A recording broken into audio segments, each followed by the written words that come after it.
Decades ago, a group of researchers in Norway came upon an unexpected finding. Alcohol consumption was associated with liver inflammation, no surprise, but a strong protective association was found for coffee consumption. These findings were replicated in the US and around the world. Those at risk for liver disease, those who drank a lot of alcohol or were overweight and therefore at risk for fatty liver disease, appeared to cut their risk in half if they drank more than 2 cups of coffee a day. Liver cancer is one of the most feared complications of liver inflammation.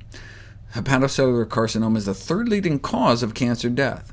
Furthermore, it has a rapidly rising incidence in the United States and Europe, largely driven by the burden of hepatitis C infection and fatty liver disease. Putting together all the best studies done to date, those drinking the most coffee had half the risk of liver cancer compared to those that drank the least.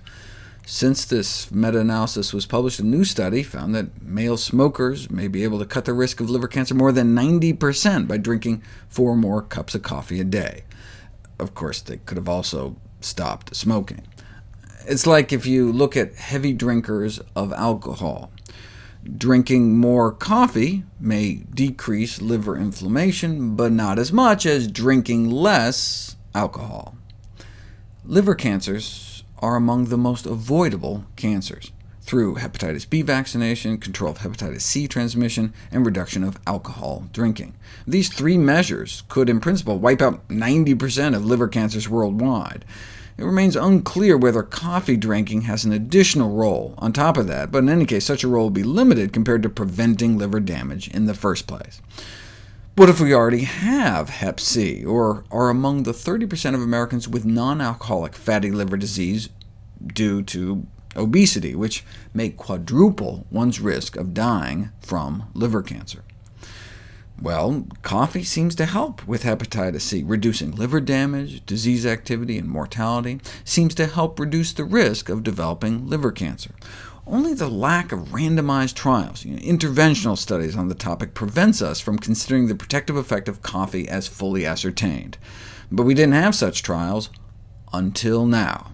A randomized controlled trial on the effects of coffee consumption in chronic hepatitis C. 40 patients with chronic hep C were randomized into 2 groups.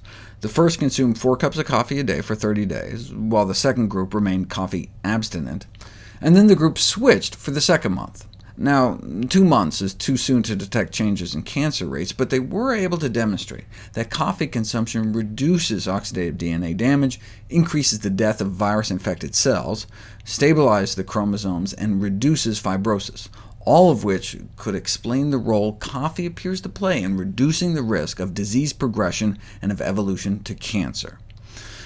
So, is it time to write a prescription for coffee for those at risk for liver disease? Some say no.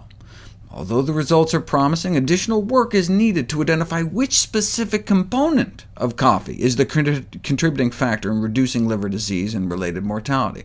There are more than 1,000 compounds that could be responsible for its beneficial effects.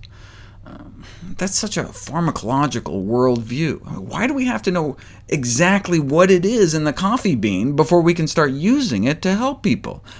Yes, more studies are needed, but in the interim, moderate daily unsweetened coffee ingestion is a reasonable adjunct to therapy for people at high risk, such as those with fatty disease. Yes, daily consumption of caffeinated beverages can lead to physical dependence. Caffeine withdrawal symptoms can include days of headaches, fatigue, difficulty with concentration, mood disturbances. But this dependence could be a good thing. The tendency for coffee to promote habitual daily consumption may ultimately turn out to be advantageous if its myriad potential health benefits are confirmed.